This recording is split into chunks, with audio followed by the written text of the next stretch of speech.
Salut les amis, me voici pour vous raconter un peu ma vie du mois de janvier et de février pour l'occasion. Attends 2 secondes, reste.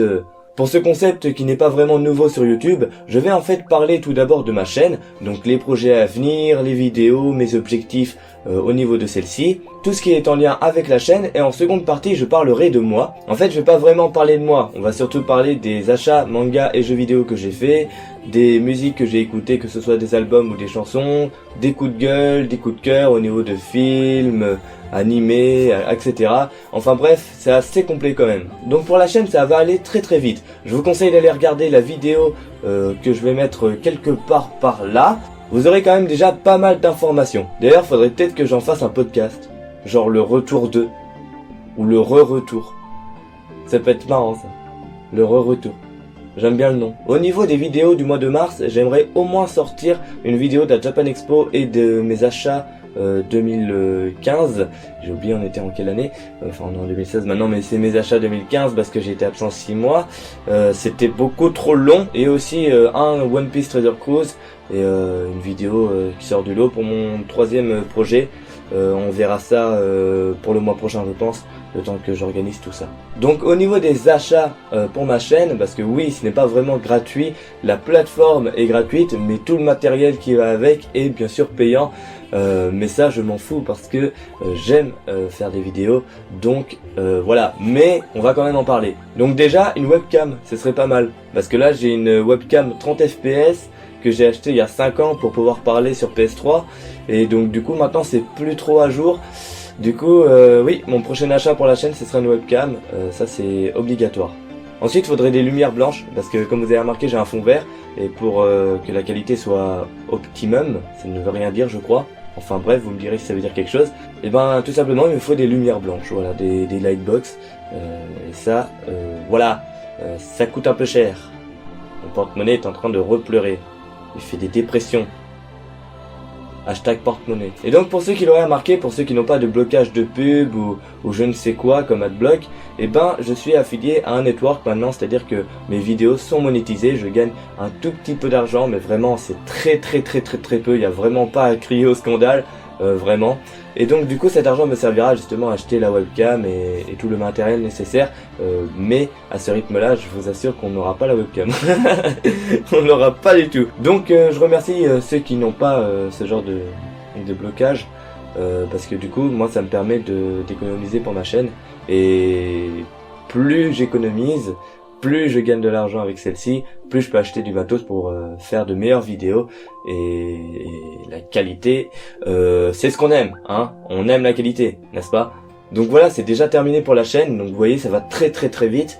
Et maintenant on va parler de moi, et là ce sera un petit peu plus long. Donc en premier temps j'ai acheté 5 tomes de One Piece, du tome 71 au tome 75, c'est l'arc Dressrosa.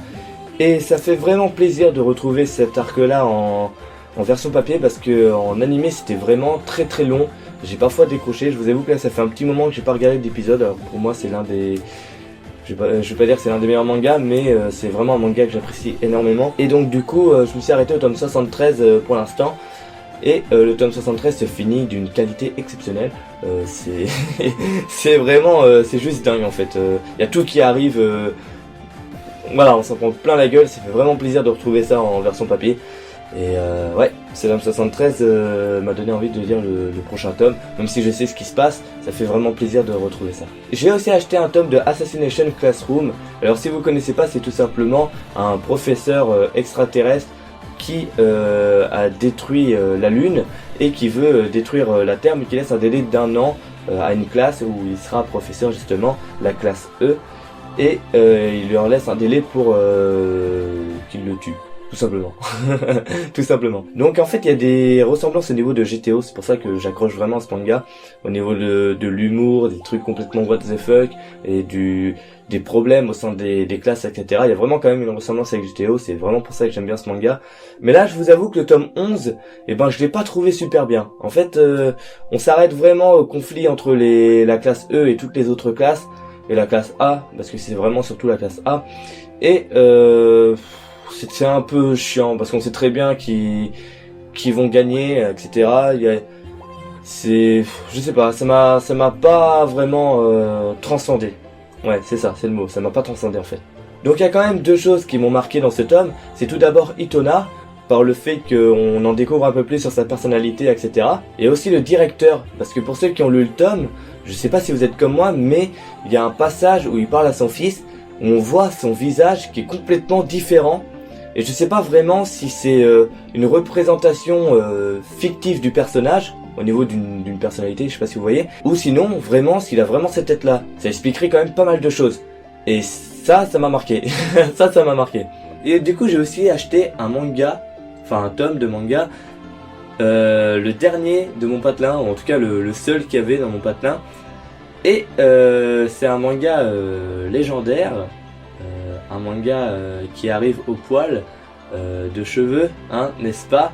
C'est très très drôle ça. Je parle bien évidemment de One Punch Man, et ça fait super plaisir d'avoir ça dans sa bibliothèque, parce que c'est cool. J'ai suivi l'animé, j'ai surkiffé. Je lisais un peu les scans avant, mais je suis quelqu'un qui déteste les scans. Du coup, voilà. Mais ça fait super plaisir, et je suis bien content d'avoir ça dans les mains. C'est cool, c'est vraiment cool. Je suis pas déçu. Vivement le prochain tome. D'ailleurs, je ne vous ai pas dit à combien j'ai eu tout ça. Et ben, je l'ai eu à, roulement de tambour, 6,59 €. Avec un jeu DS en plus, que je vous présenterai tout à l'heure.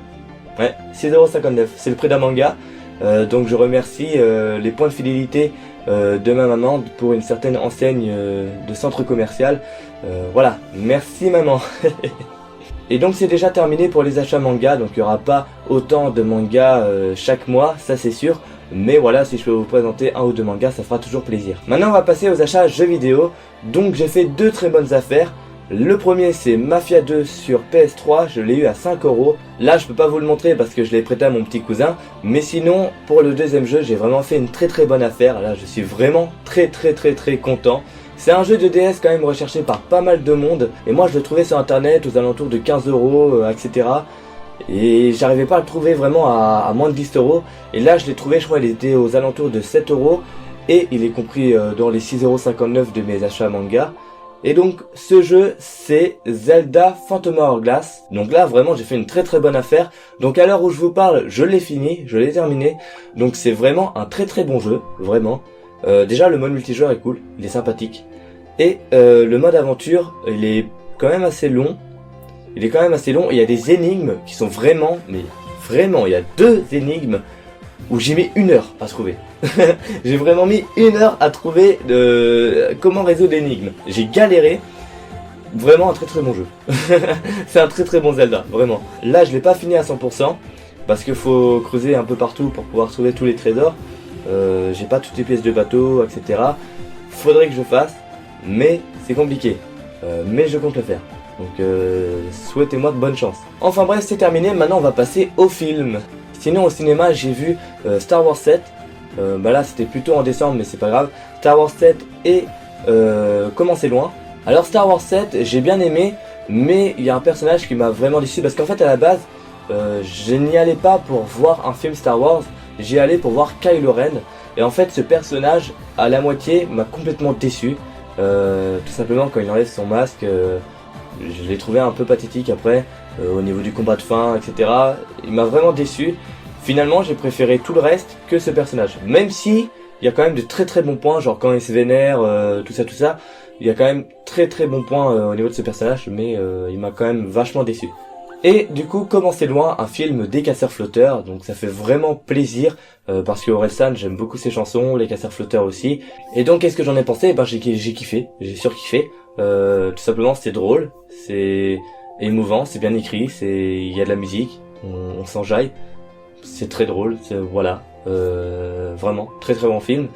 Si vous voulez voir une comédie française, au mieux d'aller critiquer je ne sais quelle comédie d'une certaine personne, et ben allez voir Comment c'est loin, ou en tout cas essayez de voir Comment c'est loin, parce que c'est vraiment un très bon film.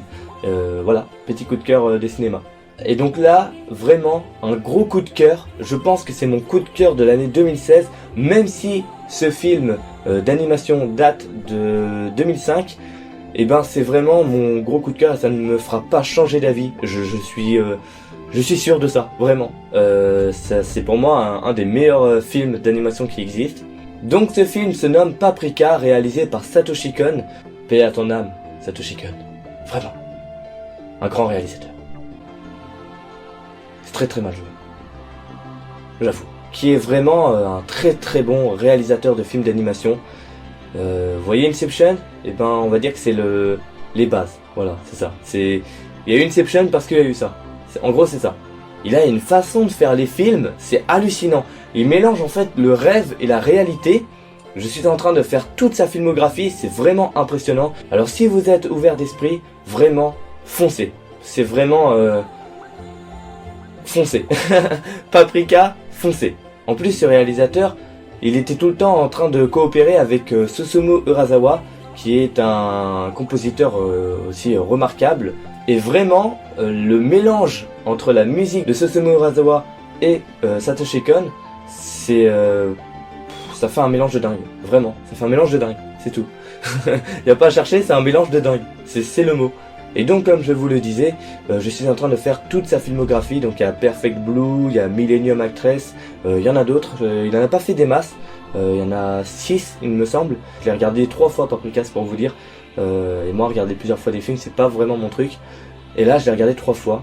Donc vraiment, gros coup de cœur. Et du coup, je vous ferai peut-être une vidéo pour le jour de son anniversaire mortuaire, on va dire ça comme ça, où je vous présenterai ce réalisateur, ses films, etc. Mais ça reste entre nous, hein. Petit secret. Donc j'ai vu aussi Ant-Man. Il est sympathique, mais sans plus. Je vais pas approfondir. J'ai pas surkiffé de ouf. Mais ça passe. C'est un petit divertissement. Donc niveau animé, je suis en train de regarder Nisekoi. Nisekoi c'est quoi? En fait c'est un fils de Yakuza, une fille de Yakuza qui se rencontrent, qui se détestent, mais pour le bien des deux clans, les deux pères décident de faire comme si les deux enfants étaient en couple, enfin les deux adolescents étaient en couple, et du coup ça fait des situations un peu rocambolesques. Ça ne veut rien dire, je ne sais même plus comment on dit ce mot. Et donc ça fait quand même des situations assez spéciales et c'est très très drôle. Je suis pas trop dans ce genre de manga habituellement, mais là vraiment c'est sympathique. C'est sympathique. Au niveau des coups de cœur de l'animé, donc je vous ai montré les tops de One Piece. Je vais parler de One Piece parce que l'épisode 726 de One Piece, incroyable. Incroyable. Vraiment, ça faisait énormément de temps que j'attendais ça. Je me suis désabonné de toutes les pages One Piece, de toutes les vidéos, etc. Parce que je ne voulais pas me faire spoiler. Et Dieu sait que c'est très très compliqué d'éviter les spoils maintenant. Et donc vraiment, ça fait super plaisir de voir ce moment. Mais ça commence à respoiler sur un truc. Et donc du coup, ça m'énerve. Ça m'énerve. Ça m'énerve parce que je ne peux plus suivre One Piece tranquillement. Je suis obligé de me faire spoiler de partout. Ça me gonfle. Ça c'est mon coup de gueule. Mais j'ai un autre coup de gueule encore. Et donc mon gros coup de gueule, j'en ai mal à la tête rien que d'y penser. Et ben c'est les épisodes HS de Naruto Shippuden. J'en ai marre. Voilà, j'en ai marre. Tout simplement, j'ai arrêté de regarder Naruto Shippuden depuis quarantaine d'épisodes, je crois. Il y a que des HS. En plus, ils sont inutiles. Ils sont plus débiles les uns que les autres. Entre Tenten qui sait pas se servir du chakra parce que elle doit passer au-dessus d'un nid de fourmis géantes ou je sais pas quoi. Elle dit oh comment traverser ces fourmis géants, oh alors que là-bas je sais pas marcher sur les murs alors que je suis en train de passer un examen pour devenir Jounin. Oh ouais non franchement Naruto là je suis déçu hein. Bah je suis déçu parce que tout le monde a beau critiquer Naruto. Vous avez au moins terminé le manga. Nous, on est en animé, on peut pas. Non, franchement, l'animé, c'est horrible. C'est horrible.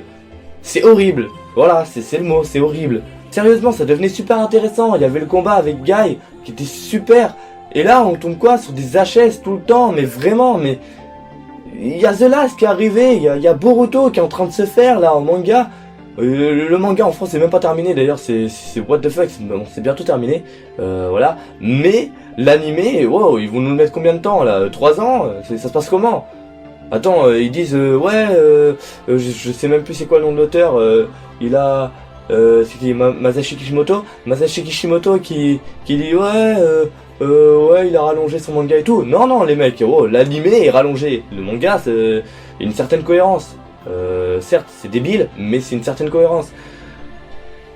Voilà. Par contre, c'est cool, parce qu'il y a des combats qui sont cool après Pain. Genre le combat Madara contre tous les ninjas, c'est cool. Le combat Guy, c'est cool. Voilà. Bon, j'ai fini avec mon coup de gueule. Merci de m'avoir écouté. Alors maintenant passons à la musique. Alors vous allez vous demander qu'est-ce que j'écoute? Eh ben j'écoute de tout, vraiment. Alors bien sûr j'écoute pas tous les artistes. Il y a des artistes que je déteste dans certains genres. Par exemple dans le rap je déteste tel ou tel artiste. Mais j'écoute vraiment de tout. En fait ça dépend des périodes. Des fois je suis un gros fragile et j'écoute des chansons de fragile. Et des fois bah je suis en pleine forme. Et du coup bah j'écoute du dur, du rap dur par exemple, ou du métal, du gros métal, voilà. Après je dis pas que j'ai une grande connaissance pour chaque genre, ça pas du tout, mais ça m'arrive d'écouter quelques groupes comme ça, de n'importe quel genre. Donc du coup au niveau des musiques, j'ai écouté tout d'abord Che Guevara 2 de Gradure. Pour tout vous avouer, ben, j'ai préféré toutes les chansons de Fragile en fait, c'est-à-dire que j'ai bien aimé la chanson avec Black M, quand il parle de son armeau et tout, c'est vachement poignant. Avec Nekfeu aussi, j'ai bien aimé son feat avec Nekfeu, d'ailleurs gros coup de cœur, enfin pour moi c'est la meilleure de cet album. En fait toutes les chansons de Fragile, il y a juste Los Santos et une autre, je sais plus c'est laquelle, Los Santos que j'ai bien aimé, mais sinon voilà. Donc j'ai pas aimé toutes les chansons, mais dans l'ensemble je trouve que c'est un très bon album. Ça change du Gradure qu'on a connu avant. Je pense que les gros fans en fait détestent ça, mais moi ça va.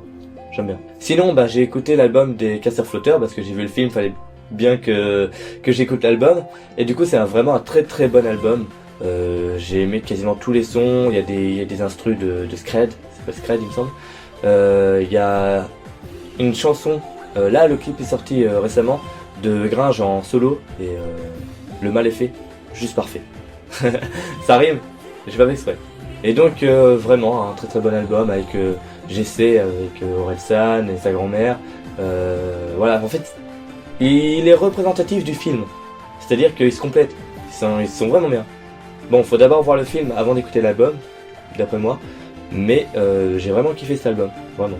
Pour mes coups de cœur musicaux, je vais sans doute vous présenter des artistes que vous ne connaissez pas, tout simplement parce qu'ils sont nouveaux, et en plus ils sont asiatiques. Ils chantent quand même majoritairement en anglais, mais dans l'ensemble ils mettent quand même des mots de leur propre langue. Alors le nom de mon coup de cœur musical c'est Dizzy Dizo. Ouais, Dizzy Dizo. Paye ton nom, mais n'empêche que ce qu'elle fait c'est vachement bien. Alors elle fait un peu du R&B trap, c'est un peu bizarre dit comme ça. En fait elle a fait des sons plus R&B, elle a une voix assez mélodieuse, mais ces temps-ci elle se dirige plutôt vers de la trap, notamment avec son titre Lone Wolf. Alors elle a pas sorti énormément de sons vu que comme je vous l'ai dit elle est nouvelle, mais n'empêche que c'est vachement bien, donc c'est vraiment à surveiller. Je vous invite vraiment à aller écouter les sons que j'ai mis dans la description, et si vous pouvez me présenter des artistes que peut-être je pourrais présenter dans mes prochaines vidéos, pourquoi pas. Donc voilà pour ce mois de janvier et ce mois de février. Je vous remercie vraiment d'avoir regardé cette vidéo parce que c'est quand même une vidéo assez privée. J'espère que ça vous aura plu et sur ce, sayonara.